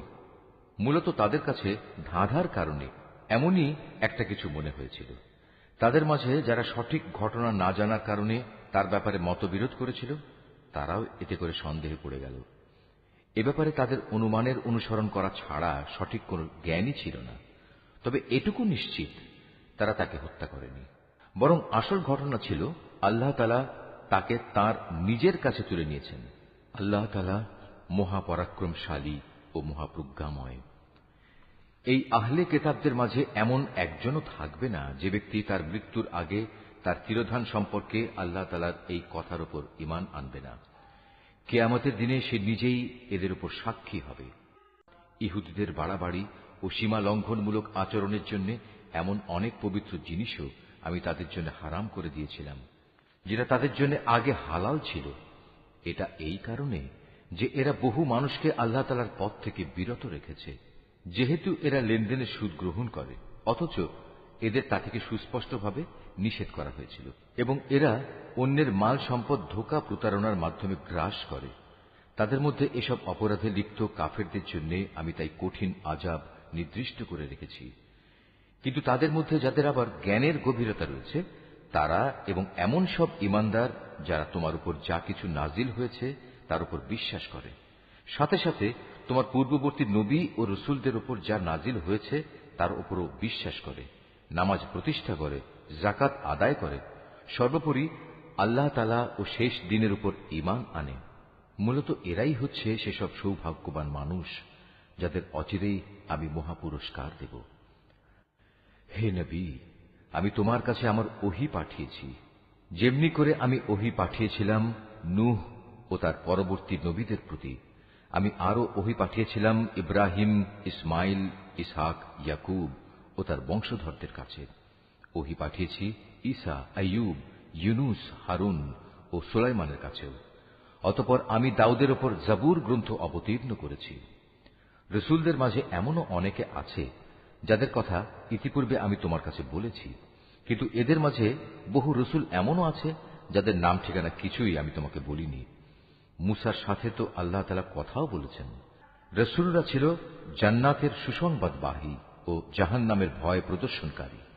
তাদের এজন্যই পাঠানো হয়েছিল যাতে করে রসুলদের আগমনের পর আল্লাহ তাআলার উপর মানব জাতির কোনো অজুহাত খাড়া করার সুযোগ না থাকে। সত্যি আল্লাহ তাআলা মহাপরাক্রমশালী ও প্রজ্ঞাময়। কিন্তু মানুষ যত অজুহাতই পেশ করুক না কেন, আল্লাহ তোমার উপর যা কিছু নাজিল করেছেন তা তাঁর প্রত্যক্ষ জ্ঞানের মাধ্যমেই করেছেন। ফেরেশতারাও তো একথার সাক্ষ্য দেবে, যদিও ওহীর সাক্ষ্য প্রদানের জন্য আল্লাহ তাআলা একাই যথেষ্ট। নিশ্চয়ই যারা এই ওহী অস্বীকার করে এবং অন্য মানুষদেরও আল্লাহ তাআলার পথ থেকে সরিয়ে রাখে, তারা আসলে গুমরাহী ও পথভ্রষ্টতায় অনেক দূর এগিয়ে গেছে। নিশ্চয়ই যারা কুফরি করল এবং চরমভাবে সীমা লঙ্ঘন করল, তাদের ব্যাপারে এটা কখনো হবে না যে আল্লাহ তাআলা তাদের ক্ষমা করে দেবেন, না তিনি তাদের সঠিক রাস্তা দেখাবেন। হ্যাঁ, একটি মাত্র রাস্তাই তাদের জন্য উন্মুক্ত থাকবে, এবং তা হচ্ছে জাহান্নামের রাস্তা, যেখানে তারা অনন্তকাল ধরে পড়ে থাকবে। শাস্তি প্রদানের এ কাজ আল্লাহর জন্য খুবই সহজ। হে মানুষরা, আল্লাহ তাআলার কাছ থেকে তোমাদের জন্য সঠিক বিধান নিয়ে রসুল এসেছে। যদি তার আনিত এই বিধানের উপর তোমরা ঈমান আনো, এতেই তোমাদের জন্য কল্যাণ রয়েছে। আর তোমরা যদি তা মেনে নিতে অস্বীকার করো, তাহলে জেনে রেখো এই আসমান জমিনের সর্বত্র যেখানে যা কিছু আছে তার সবকিছুই আল্লাহ তাআলার জন্য, এবং আল্লাহ তাআলা সর্বজ্ঞ, কুশলী। হে কিতাবধারীরা, নিজেদের দ্বীনের ব্যাপারে তোমরা বাড়াবাড়ি করো না, এবং ঈসার ঘটনা নিয়ে আল্লাহ তাআলা সম্পর্কে সত্য ছাড়া কোনো মিথ্যা বলো না। সে সত্য কথা হচ্ছে এই যে মরিয়ামের পুত্র মসিহ ছিল একজন রসুল ও তার এমন এক বাণী যা তিনি মরিয়ামের ওপর প্রেরণ করেছেন এবং সে ছিল আল্লাহ তাআলার কাছ থেকে পাঠানো এক রূহ। অতএব হে আহলে কিতাবরা, তোমরা আল্লাহ তাআলা ও তার রসুলদের উপর ঈমান আনো, আর কখনো এটা বলো না যে মাবুদের সংখ্যা ৩। এ জঘন্য মিথ্যা থেকে তোমরা বেঁচে থেকো, এটাই তোমাদের জন্য উত্তম। নিঃসন্দেহে আল্লাহ তাআলা তিনি তো একক মাবুদ। আল্লাহ তাআলা এ মূর্খতা থেকে অনেক পবিত্র যে তার কোনো সন্তান থাকবে। এ আকাশ ও ভূমণ্ডলের সব কিছুর মালিকানাই তো তাঁর, আর অভিভাবক হিসেবে আল্লাহ তাআলা যথেষ্ট। ঈসা মসিহ কখনো এতে বিন্দু মাত্র নিজেকে হেয় মনে করেননি যে সে নিজে আল্লাহ তাআলার বান্দা। আল্লাহ তাআলার একান্ত ঘনিষ্ঠ ফেরেশতারাও একে লজ্জাকর মনে করেনি। কোন ব্যক্তি যদি আল্লাহ তাআলার বন্দেগী করা সত্যি লজ্জাকর বিষয় মনে করে এবং এটা ভেবে সে অহংকার করে, তার জানা উচিত অচিরেই আল্লাহ তাআলা এদের সকলকে তাঁর সামনে একত্রিত করে দণ্ডাজ্ঞা দান করবেন। যেসব মানুষ আল্লাহ তাআলার উপর ঈমান এনেছে এবং ভালো কাজ করেছে, সেদিন তিনি তাদের এর জন্য পুরোপুরি পুরস্কার দেবেন। আল্লাহ তাআলা তাঁর একান্ত অনুগ্রহ থেকে তাদের পাওনা আরো বাড়িয়ে দেবেন। অপরদিকে যারা আল্লাহ তাআলার বিধান মেনে নেয়া লজ্জাজনক কিছু মনে করল এবং অহংকার করল, তাদের সবাইকেই আল্লাহ তাআলা কঠোর শাস্তি দান করবেন। সেদিন তারা আল্লাহকে ছাড়া দ্বিতীয় কোনো অভিভাবক ও সাহায্যকারী পাবে না। হে মানুষ, তোমাদের মালিকের কাছ থেকে তোমাদের কাছে একটি উজ্জ্বল প্রমাণ এসেছে এবং আমি তোমাদের কাছে উজ্জ্বল জ্যোতি নাজিল করেছি। অতঃপর যারা সে জ্যোতি দিয়ে ঈমান আনল এবং তাকে শক্ত করে আঁকড়ে ধরল, আল্লাহ তাআলা তাদের অচিরেই তাঁর অফুরন্ত দয়া ও অনুগ্রহে জান্নাতে প্রবেশ করাবেন এবং তাদের তিনি সঠিক পথে পরিচালিত করবেন।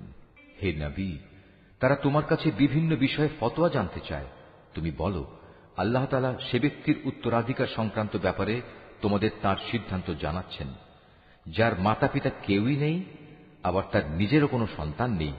এ ধরনের কোনো ব্যক্তি যদি মারা যায় এবং সে ব্যক্তি যদি সন্তানহীন হয় এবং তার একটি বোন থাকে, তাহলে সে বোনটি সে মৃত ব্যক্তির পরিত্যক্ত সম্পত্তির অর্ধাংশের মালিক হবে। অপরদিকে সে যদি নিঃসন্তান হয়, তাহলে সে তার বোনের সম্পত্তির উত্তরাধিকারী হবে। আবার যদি তারা দুজন হয়, তাহলে তারা দুই বোন সেই পরিত্যক্ত সম্পত্তির ৩ ভাগের ২ ভাগ অংশের মালিক হবে। যদি সে ভাই বোনেরা কয়েকজন হয়, তাহলে মেয়েদের অংশ ১ ভাগ ও পুরুষদের অংশ ২ ভাগ হবে। আল্লাহ তাআলা উত্তরাধিকারের এ আইন কানুন অত্যন্ত সুস্পষ্টভাবে তোমাদের জন্য বলে দিয়েছেন, যাতে করে মানুষের উদ্ভাবিত বন্টন পদ্ধতিতে তোমরা বিভ্রান্ত হয়ে না পড়ো। আল্লাহ তাআলা সব কিছুর ব্যাপারেই সম্যক ওয়াকিবহাল।